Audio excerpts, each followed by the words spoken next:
Kalau kamu mau makan, kamu harus kerja. Jadi dunia nggak bisa dilepaskan dari kerja. Di MBK Rit. Kartu kuning. Itu prinsip yang bagus lah MBK itu, ngasih makan kan, hanya manajemennya dulu sekarang kan baru kita. Cuman kalau kembali ke ini tadi ya, jadi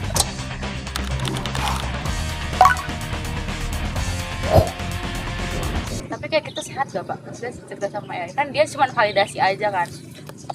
sebelum kita ini ya terlalu terburu-buru memutuskan itu sehat atau enggak, kita itu perlu ngelihat gitu loh, kenapa kok orang curhat sama AI kan. Cukup jelas gitu ya. Pertama itu tersedia dalam pengertian dia murah, ada 24 jam. Manusia tidak, bahkan sekalipun manusia profesional. Bahkan kalau profesional itu mahal, tersedia hanya di jam kerja. Sementara kalau kita kerja, jam kerjanya overload. Lah kapan ngambil sesinya? Kan? Terus kapan untuk kehidupan kita yang lain? Karena kita kan nggak cuma kerja. Orang mungkin mikir bahwa oh terapi bisa kayak sambil healing gitu ya. Ya beda. Healing ya healing. Profesional ya Ya, profesional. kayak gini nyantai gini ya. Ini healing gitu kayak. Tapi kalau terapi ya terapi, itu jelas-jelas dua hal yang berbeda gitu loh. Nah, justru saya kira kita perlu sebelum menghukumi ini sehat atau enggak, kita perlu melihat sejauh apa sih apa ya mungkin privilege kita gitu ya. Ada beberapa orang yang mungkin punya privilege kayak Mas Wawan ya, privilege-nya adalah punya keyakinan spiritual yang bagus. Terus kemudian Mas Ahmad punya orang tua gitu kan, kedekatan dengan orang tua bagus. Enggak semua orang punya hal ini gitu loh. Ada beberapa orang yang mungkin sedari awal merasa keberadaannya di dunia ini kayak salah gitu loh.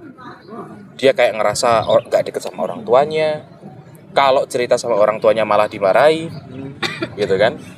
Terus mungkin semakin dewasa ngerasa keyakinan spiritual itu tidak terlalu mungkin terasa begitu ya.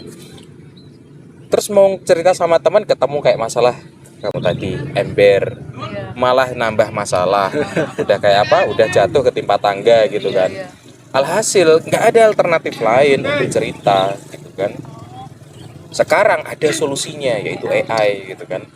Yang sebelumnya mungkin orang cuma nulis di selembar kertas kosong bernama buku diary, sekarang mereka bisa ada yang menjawab gitu kan. Diary tapi menjawab kita. Nah sekarang ada itu gitu. Apakah ini sehat atau enggak? Ya ini tadi ya ini masalah ekonomi, dan jangan salah teman-teman ya. Tahun sebelum ini, tahun 1945 ya kita masih proses merdeka ya. Iya. Tapi di luar negeri ada banyak perang kan, perang dunia pertama, perang dunia kedua. Selama 2 perang dunia ini hanya ada satu terapi yang dianggap standar emas, yaitu psikoanalisis. Nggak ada terapi lain saat itu. Baru tahun 1950, 60, 70 semakin banyak muncul terapi-terapi yang lain. Dan terapi-terapi yang lain ini berusaha mengejar apa yang tidak dimiliki psikoanalisis, yaitu kecepatan. Kenapa kok butuh kecepatan? Karena setelah Perang Dunia Kedua, semua negara chaos. Kita ngalami krisis ekonomi. Gak bisa jalani terapi yang sampai bertahun-tahun. Itu hanya kenikmatan borjuis gitu kan. Kenikmatan orang kaya. Kita nggak bisa, orang yang secara ekonomi kegencet, korban perang misalnya, terus harus ngambil psikoanalisis, nggak bisa. Butuh terapi yang cepat dan langsung efeknya kelihatan saat ini juga. Dibikinlah terapi perilaku, terapi kognitif, hipnoterapi, dan lain sebagainya. Semua ngarah ke sana. Sampai psikoanalisis bikin pecahan baru namanya psikoterapi psikoanalisis. Hanya untuk memenuhi agenda itu, kecepatan itu tadi. Bisa jadi hari ini kita juga semakin, istilahnya kan sekarang kita di periode late capitalism, kapitalisme akhir, yang di ujung beneran gitu kan. Nah, kita mungkin saja tantangannya bukan lagi kecepatan, tapi ketersediaan. Saat ini, dulu waktu psikoanalisis itu muncul terapi perilaku, terapi lainnya, psikoanalisis ngomong, kayak gitu itu nggak aman, nggak efektif, bahaya gitu kan, bersekutu sama represi ngomongnya. Endingnya psikoanalisis mau nggak mau harus bikin market baru gitu kan. Harus dia ya udah hanya kaum borjuis saja ya bisa ke sini. hanya orang kaya yang bisa ke sini. Sementara yang lainnya ya ke terapi-terapi ini. Bisa jadi hari ini protes kita pada AI bahwa AI itu berbahaya gitu kan. Namanya terapi itu butuh manusia gitu misalnya. Iya. Itu hanya masalah waktu. Karena AI menjawab satu tadi, ketersediaan. Oh, Bukan lagi soal kecepatan lagi, tapi ketersediaan. Dan itu yang nggak akan bisa dipenuhi manusia. Bisa jadi mungkin 50 tahun ke depan AI terapi itu justru jadi golden standardnya terapi. Kita jadi sangat akrab dengan hal itu. Terus nggak ada itu CBT, terapi perilaku, itu semuanya sudah dalam berbentuk AI. ngeri ya. Ya karena CBT sendiri terapi-terapi itu kan sudah punya manual. Iya. Manual tinggal dimasukkan ke AI, dia bisa pelajari itu dan tersedia sekali lagi 24 jam. Tapi bukannya kalau misal pakai itu butuh apa ya Pak ya? Orang yang bisa mengontrol biar konsisten itu nanti. Bukannya masih butuh itu daripada AI-nya. Untuk orang-orang yang ini kan, kalau mungkin pengaturannya seperti itu, sebenarnya sudah mulai muncul juga kan kayak platform-platform kesehatan mental, tapi dia berbasis AI. Berbasisnya sebenarnya sampai saat ini ya chatbot sih. Kayaknya belum ada sih yang betul-betul sampai ke audio begitu ya, yang beneran kayak ngomong gitu. Kebanyakan sampai saat ini ya masih bentuknya itu teks gitu. Teks. Cuman ya ini loh, ini mungkin masalah waktu gitu ya. Karena ya selama kemudian para pemodal ini kan punya uang ya, dan dia bisa membayar orang untuk memikirkan solusinya. Gimana kalau wes nggak perlu mengandalkan orang sama sekali, biarkan cukup sistem aja yang gerak. Nah itu tadi. Kita kemudian akan entah kemana ini kan. Cuman masalahnya itu tadi loh, masalahnya itu ya masalah keamanan, sama yang kedua adalah ya ini serius kita mau menyerahkan masalah hidup kita itu sama mereka yang nggak pernah mengalaminya. AI ini kan nggak pernah mengalami kedinginan, flu, dia nggak pernah itu ngerasain itu, kepanasan gitu kan, berkendara jauh, bokong pegel misalnya, nggak pernah ini ngerasakan, nggak tahu rasanya itu semua. Tapi bukankah kalau hal misalnya 50 tahun ke depan itu kita kan mencoba buat memprediksi kan. Dan kalau memang benar-benar kenyataan bahwa sebenarnya AI ini pun itu adalah produk daripada pemodal, bukankah mungkin saja nanti akan ada yang namanya ketergantungan manusia kepada AI. Nah, nanti jangka panjangnya, karena melihat ketergantungan antara AI dengan manusia ini, bukankah bisa jadi nanti aksesibilitas AI dengan manusia ini bakal lebih diprivatisasi lagi gitu.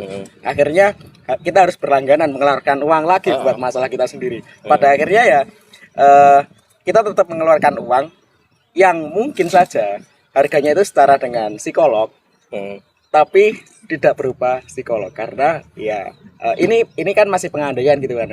Tapi bukankah kayak itu bisa jadi sangat mungkin terjadi gitu. Iya, itu bisa terjadi. Gini, manusia itu kalau di psikoanalisis ya, Freud bilang kalau kita itu punya dalam batin kita namanya prinsip biaya minimal. Kita itu pengen menghemat energi kita. Sekecil mungkin energi, sebesar mungkin hasil. Iya, prinsip ekonomi itu. Prinsip ekonomi. Makanya dia nyebutnya ekonomi psikis. Iya. Ya, manusia itu pengen gitu. Dulu kita kalau komunikasi sama orang yang jauh gitu ya, kita nulis surat, terus kita kirim, nunggu tuh ya, nanti dibales, kita baca sampai suratnya dibaca berulang kali gitu kan. Nah, sekarang kita udah nggak perlu itu, udah beralih ke telepon, ke HP, sampai sekarang bisa video call gitu kan. Zaman dulu nggak terpikirkan itu akan terjadi gitu kan. Tapi prinsipnya tetap sama, kita punya prinsip biaya minimal dalam diri kita. Pemodal, para kapitalis tahu itu, tahu bahwa manusia punya itu. Pinter ya. Iya. Dia punya, manusia itu pengen seefisiensi mungkin, kan? Pengen seefisiensi mungkin. Yang dikeluarkan kecil, dapatnya gede. Pengennya pokoknya itu. Kayak apa ya, semacam keserakahan itu ada dalam diri kita gitu. pengen nggak terlalu effort tapi dapatnya gede gitu kan. Iya. Dan dikit-dikit pengennya kayak gitu. Para pemodal tahu itu dan dia berusaha untuk memanfaatkannya gitu kan. Di sisi lain, para pemodal atau para kapitalis nggak pengen kelas pekerja, para buruh ya, karyawan-karyawan ini tahu itu. Para pemodal, para kapitalis pengennya kelas pekerja itu hanya mikir satu hal. Makan. Kalau kamu mau makan, kamu harus kerja. Jadi dunia nggak bisa dilepaskan dari kerja. Berarti MBK Prit. Kartu kuning. itu prinsip yang bagus loh MBK itu, ngasih makan kan, hanya manajemennya dulu lah sekarang kan PR kita. Cuman kalau kembali ke ini tadi ya, jadi tantangan jadi dari masyarakat umum, dari user tadi kalau AI ya, itu adalah untuk ini loh, mengantisipasi apa yang dilakukan oleh para kapitalis. Nah, para kapitalis terus berusaha mendorong kita bahwa kita harus kerja buat dapat makan. Kita harus ngobrol sama AI untuk nanti kita ngerasa divalidasi misalnya.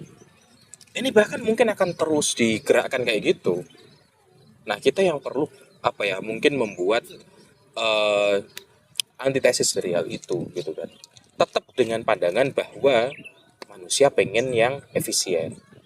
Jadi kita, kalau menurutku ya, kita nggak perlu nolak AI untuk terapi itu saat ini ya, karena itu masih dalam eksperimen. Dan jangan salah, AI itu sudah diteliti dan menunjukkan efektivitas. Oh iya. Sudah ada efektivitasnya, itu udah kelihatan gitu ya. Sekalipun ya masih jauh gitu kan. Tapi ya semua rintisan terapi kayak gitu, dimulai dari riset-riset awal gitu. Dan ini udah mulai kelihatan hasilnya. Jadi menolak perkembangan teknologi ini itu menurutku konyol gitu ya. Kita tetap bisa menerima itu gitu kan. Cuman hal-hal yang justru perlu kita waspadai itu ya hal-hal yang ada di baliknya tadi. Bagaimana ini akan mungkin mempermainkan kita gitu kan. Kita jadi lebih nggak percaya satu sama lain gitu kan. Dan uniknya lagi, kalian bisa lihat di hampir semua kampus termasuk kampus kalian ya. Prodi yang mahasiswanya paling banyak prodi apa? Psikologi prodinya paling banyak. di mana-mana kan. Di mana-mana ada itu nanti. Bahkan sekarang sekalipun ada program profesi gitu ya. Espesi pun merasa udah wah kalau harus nunggu profesi nggak ada uang malahan. Bingung juga. Kayak espesi aja kalau bisa udah konseling lah. Udah paling nggak itu bisa dapat penghasilan yang nggak harus kerja di orang juga. Gitu kan? Lah kalau ada berapa banyak perguruan tinggi yang punya prodi psikologi dan kalau semuanya itu ternyata jumlah mahasiswanya paling banyak, berarti kan ada lulusan yang nanti porsinya itu sangat gede. Sementara pekerjaan itu akan diambil alih sama AI. Aduh. Iya. Iya. Nah ini kan yang harus diantisipasi kan. Iya. Masa depan profesi psikologi ini loh. Ini mau dibawa kemana? Contoh, lulusan sarjana psikologi jadi apa? Asisten psikolog. Lah kalau psikolognya sudah pakai AI, untuk apa butuh asisten psikolog? Iya. Nah, ini kayak gini kan kita repot juga gitu. MMPI isinya berapa ratus butir gitu kan. Pakai AI itu bisa dipendekin, pakai algoritma ya. Jadi berbasis web. Ini yang bikin psikoanalis, tapi dia juga profesor psikologi klinis. Jonathan Sadler namanya. S1-nya kebetulan statistik. Jadi MMPI 500-an ya butirnya itu. Itu dia cukup ngetes paling 25 sampai 50 butir. Karena dia pakai sistem seleksi item. Jadi nggak perlu ditanyakan semua. Kalau dia misalnya jawab ini ya begitu ya. Dia cocok sama ini ya. Dia perlu dilempar beberapa item lagi. Kalau jawabannya tidak, berarti cukup ngarah ke poin yang lain gitu. Ke variabel yang lain. Jadi nggak perlu ditanyakan semua. Nah, kayak gini kan asisten psikolog tidak bisa. Kita tidak diajarkan untuk itu gitu kan. Tapi AI bisa. Keren ya.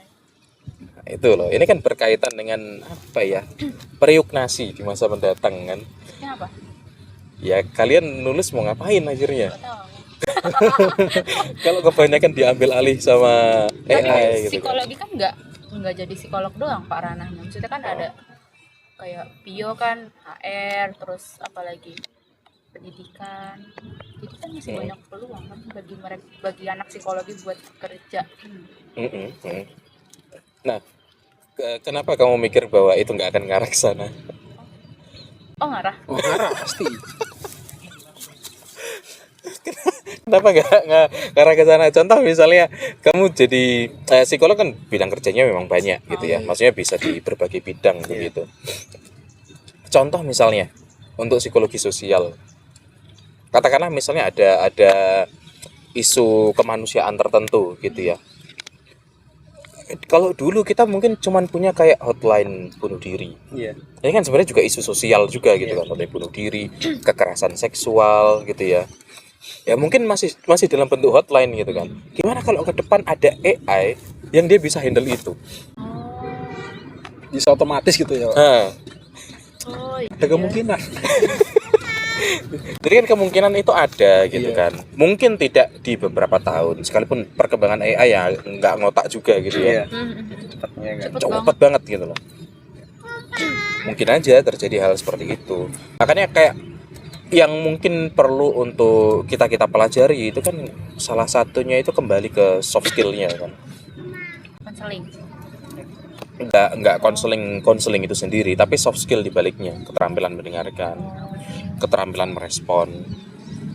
Ya, hal-hal ini yang kayaknya itu perlu untuk benar-benar kita itu tekuni gitu ya. Terus kapasitas berpikir juga. AI itu sulit untuk mengkonfrontasi kita tadi kan. Dia akan cenderung biasanya dia, akrabnya dia itu adalah ngevalidasi kita. Sulit untuk segera mungkin menginformasikan ke kita bahwa kita itu keliru gitu loh. Pak, tapi kan AI bisa dilatih ya. Maksudnya misal dulu AI itu nggak bisa ngevalidasi. Tapi kan semakin lama orang butuh validasi, dia jadi tahu ternyata orang tuh butuh validasi. Akhirnya makin lama ternyata orang tuh butuh konfrontasi, karena kan ada beberapa yang selalu nge-prompt jangan langsung terima pendapat, tolak kalau misalnya nggak bener. Makin lama kan dia bisa belajar buat teknik itu. Ya dia bisa saja melakukan hal itu gitu kan. Cuman gini, manusia itu enaknya adalah kita itu bisa ngambil beberapa peran sekaligus gitu. Nggak hanya dalam satu peran kan. Kita bisa kok jadi pendukung. Kayak misalnya kita temenan gitu ya. Temenan ini kan kita jadi orang yang kalau teman kita itu jatuh, kita ngikut sedih. Tapi kalau dia kepleset, kita ketawa. Enaknya jadi manusia kan itu. AI kesulitan untuk itu. Base programnya adalah ya dia cenderung pada satu tipe. Tapi ada loh Pak Film apa? Gak jadi. Dia kayak manusia gitu loh Pak, manusia yang punya perasaan. Siapa tahu kan 10 tahun ke depan ada beneran, terus akhirnya penduduknya adalah isinya AI. Ya itu mungkin aja juga terjadi gitu kan. Maksudnya ini kayak jadi kiamatnya manusia gitu kan. Karena sangat mudah untuk membayangkan hancurnya dunia atau kiamatnya umat manusia. Katanya ya. AI itu dajjal. Tahu kalau itu nggak ada tulisannya. Ada yang bilang Pak. Oke. Jadi kan dajjal apa? Ya apa sih yang 2 orang? Ya Maju. Itu kan nggak tahu kan wujudnya gimana. Terus ada yang bilang itu tuh jadi AI. Jadi sekarang itu ya cuma Kayak jadi ini dibelenggu sama ini Iskandar kan Zulkarnain. AI itu dibelenggu Pak. AI kan Dibelenggu sama mesin. Emang sejauh mana sih kita bisa mengandaikan kecerdasan seorang dajjal atau Ya'juj Ma'juj itu Ya nggak tahu kan katanya. kalau lebih dalam gitu. Tapi AI itu bisa kayak manusia, dalam artian bisa punya apa ya, kemampuan social learning nggak sih? untuk ini imitasi gitu ya. Iya, imitasi gitu. Ini bisa. Untuk meniru mestinya bisa. Karakter.ai tadi bisa meniru. Meniru karakter. Nah, tapi itu kan dibutuhkan, kita harus masukkan data fakta sosial, kemudian dimasukkan AI, kemudian dia belajar. Kalau manusia barangkali kita langsung menangkap internalisasi kemudian mempraktikkannya gitu. Terkondisinya gitu ya. Terkondisikannya. Ya ini kalau sampai detik ini gitu ya, mungkin karena alasan keamanan juga, AI baru bergerak ketika diperintah gitu kan. Ya kalau nanti ternyata AI bisa bergerak tanpa diperintah gitu ya, dia cuma dikasih batasan gitu. Oke, kamu bebas gerak ngapain aja, memproduksi apa, meniru apapun gitu ya, mempelajari apapun, tapi ini batasanmu misalnya. Ya bisa juga aja. Bisa saja terjadi itu gitu kan. Jadi kayak acuannya untuk keamanan hanyalah AI itu punya seperangkat nilai moral yang dia nggak bisa langgar gitu kan. Oh ini saya lupa tadi mau nanya kan apa namanya tadi kan katanya ada orang yang misalnya dia curhat sama AI. Nah terus kan bisa jadi dia tuh nggak punya apa sih namanya privilege gitu tempat untuk tempat bersandar gitu. Nah berarti orang-orang yang curhat sama AI ini orang-orang yang nggak punya privilege itu, maksudnya yang Memenuhi kebutuhan emosional. iya kita kayak nggak punya ibu, nggak punya Ya punya ibu, punya teman juga gitu kan. Tapi mungkin dia tidak cukup ini loh, tidak cukup mungkin memiliki kepercayaan ke mereka gitu kan untuk menyimpan rahasia itu. Makanya ditanyakan ke AI. Sebenarnya mungkin mereka kalau punya uang, mereka pun mau mungkin ke psikolog gitu misalnya. Mau ke profesional. Cuman karena ketiadaan privilege itu sekali lagi ya bikin mereka ke jalan yang mungkin dianggap lebih aman dan ya bisa menjawab mungkin pertanyaan mereka. Mungkin ke depan itu ya kayak kita sekarang privilege itu ngerasa bahwa itu harus ekonomi gitu kan, harus kekayaan. Ke depan mungkin hal-hal yang sifatnya psikologis itu jadi privilege. Ya punya paling nggak kewarasan dalam hidup ini gitu ya. Punya beberapa orang yang kita bisa percaya, kita ngerasa memiliki dan juga dimiliki, itu udah jadi privilege. iya berarti nggak apa-apa ya curhat sama AI. Ya kalau adanya itu nggak boleh buat. Tapi soal hubungan antara anak dan orang tua itu, beberapa kali saya temui itu teman-teman saya itu ada fenomena menarik di mana kenapa sih kok ada anak itu lebih cenderung sensi, gampang marah banget sama orang tuanya daripada ke teman sendiri. Nah gitu, kadang kan kita ngerasa ya gampang sensi banget itu kalau orang tua ngingetin sensi, tapi kalau teman-teman kita yang istilahnya marahin kita, ngingetin kita nggak berani marah kembali gitu, nggak berani marah. Apakah nah kalau saya mati itu biasanya terjadi di fase remaja awal gitu, mulai remaja gitu, itu mulai apa ya, anak kan mulai mengenal eksplorasi dunia luar kan, di luar rumah gitu. Tapi apakah benar sih kalau kita mudahnya kita marah sama orang tua itu karena memang adanya hubungan anak dengan orang tua itu hubungan yang nggak akan ada batasannya gitu, dalam artian selamanya nggak ada istilah kalau mantan orang tua, mantan anak kan nggak ada, sedangkan kalau mantan teman kan bisa sangat mungkin terjadi gitu kan. Gitu. Apakah memang kenapa kok kita itu lebih mudah marah kepada orang tua? Apakah memang kalau kita itu marah ke orang tua kita pasti nggak bakal ditinggalin gitu? Sebaliknya kalau kita bisa marah ke teman, kita bisa lebih mudah buat ditinggalin dan nggak punya siapa-siapa gitu. Gitu. Iya. Nah, ini loh bedanya hubungan attachment dan hubungan afiliasi. Hubungan attachment itu memungkinkan kita untuk bahkan termasuk mengekspresikan emosi-emosi yang sulit. Ya, beda dengan kayak hanya sekedar di pertemanan gitu ya. Ini mungkin konteksnya nggak harus remaja ya, tapi kalau di remaja biasanya ada beberapa catatan khusus lah. Mereka memang gitu ya di fase dimana peran orang tua atau lebih tepatnya otoritas orang tua itu agak direduksi. Makanya anak remaja cenderung mungkin apa ya, mau menghabiskan waktu di kamar gitu ya. Kalau lebaran juga misalnya nggak terlalu ngumpul sama keluarga, main HP sendiri gitu ya. Itu memang apa ya, musimnya mereka lah ya, musimnya mereka untuk mengurangi otoritas orang tua dan menyiapkan mereka ketika masuk kehidupan dewasa muda, mereka lebih punya kemandirian dan siap untuk membaur dengan masyarakat gitu kan. Jadi itu sebenarnya transisi normal saja kok. Nah kalau itu terjadi misalnya sampai dewasa gitu ya, misalnya nih kalau sama orang lain gitu ya kayak lebih sopan begitu ya, tapi kalau sama pasangan ngomongnya bentak-bentak gitu ya, ini kan konteksnya mirip juga sama orang tua juga kayak lebih berani gitu. Itu modelnya ya memang hubungan attachment itu seperti itu. Kita bisa jadi lebih leluasa untuk mengekspresikan emosi, ketakutan, kebutuhan kita gitu ya, itu jadi lebih leluasa. Dan masalahnya itu kita semakin kesini juga kayak ditekankan hubungan yang baik itu kayak gini gitu loh ya, hubungan yang baik itu kayak gini, hubungan yang buruk itu kayak gini, dan marah gitu ya. Terus misalnya cemburu itu tuh dianggap hubungan yang buruk gitu ya, bukan ya hubungan itu sendiri, padahal namanya hubungan ya ada plus minusnya kan, wajar ya. Malah kalau di attachment itu ada istilah rupture and repair.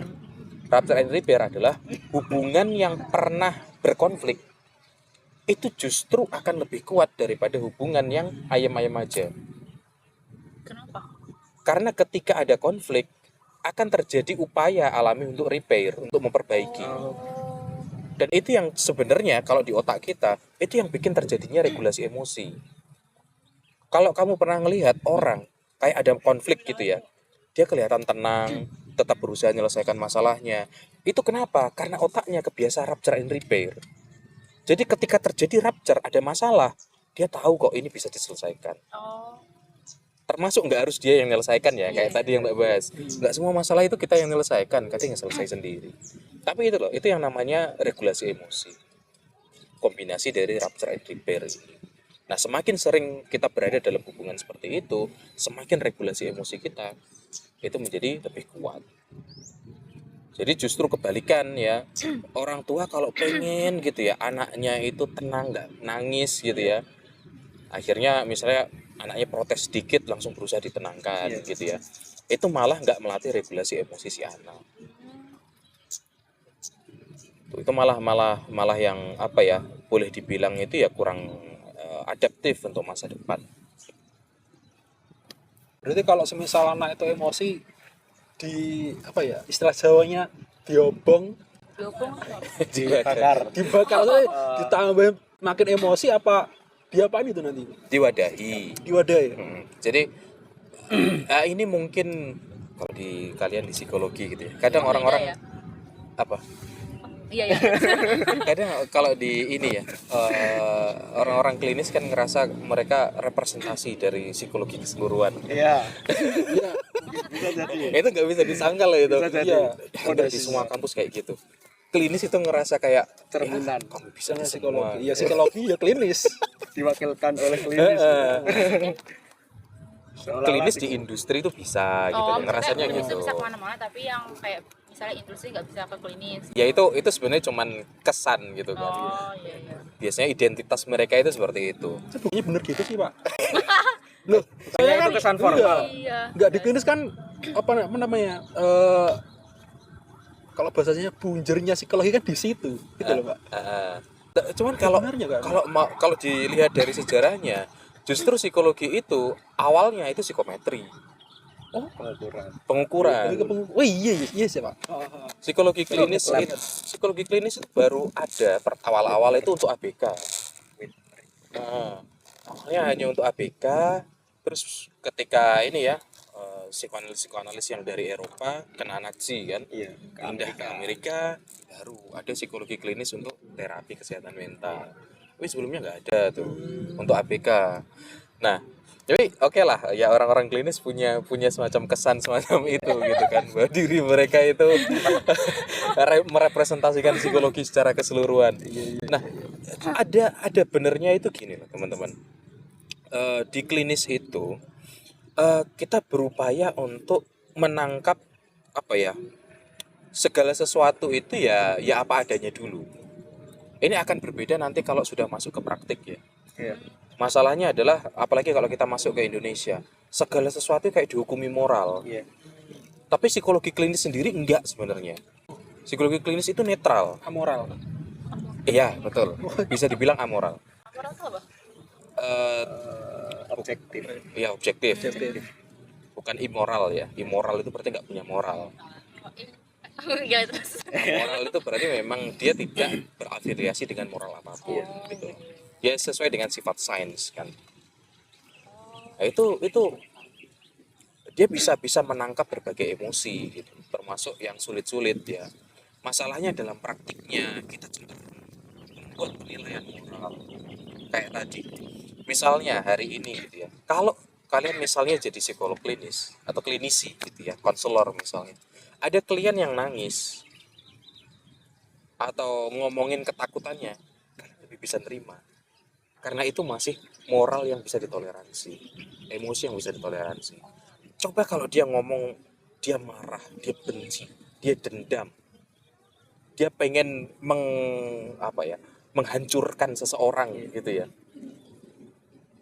Ini jadi emosi-emosi yang akan langsung dinilai buruk, sulit buat dihandle, untuk diterima. Nah, tapi kalau di lingkungan psikoanalisis, emosi-emosi ini tetap diwadahi. Jadi mau dia ngomong misalnya mau ngebunuh orang gitu ya, mau ini biasanya kena ini ya. Kalau kata-kata kayak gini ya, dia kayak dia misalnya dia mau dendam gitu ya, dia benci, dia ingin melakukan kekerasan misalnya. Dalam psikoanalisis, selama dia bisa mengatakan dari dalam sesi, itu malah hal yang bagus.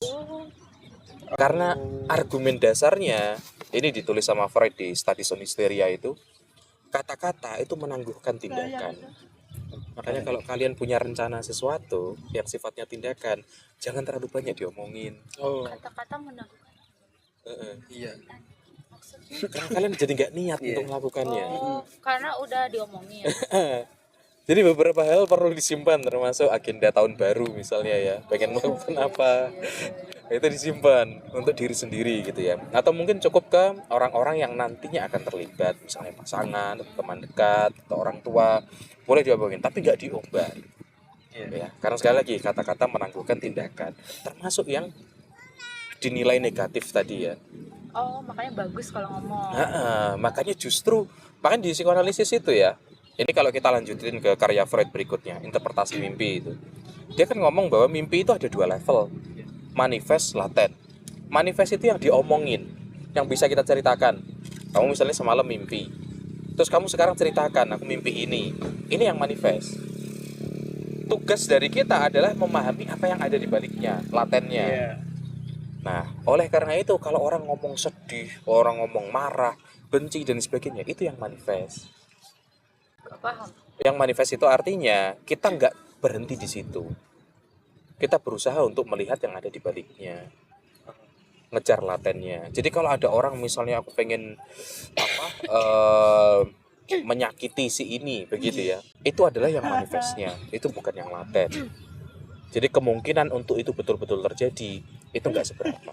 Selama kita tadi ya membolehkan, mengizinkan dia, menampung dia untuk ngomong itu, dan kemudian kita menjangkau emosi di baliknya itu. Oke, ada lagi nggak yang mau di? Tapi itu di AI kan bisa nggak, Pak? Kayaknya bisa juga. Bisa juga. Kayaknya bisa. Masalahnya kan pelanggaran Bisa ya? pelanggaran batas di AI kan masih nggak boleh ngomongin kekerasan kan. Iya. Makanya kalau kamu misalnya nulis atau bikin apa soal bunuh diri gitu ya, pasti kena pelanggaran itu. Oh iya. Si AI-nya apa kitanya? AI bakal ngebatasi Ngebatasin responnya. itu. Oh, makanya kalau misalnya kan kadang ini ya awal-awal lembut sama AI, terus kadang AI kan ngeselin kan, ngasih jawaban yang kita pengen. Akhirnya kita bukan gitu loh, make up lock, caps lock, Caps lock. terus Anda seru. udah seru emot marah gitu. Makanya langsung kayak malah makin ngawur.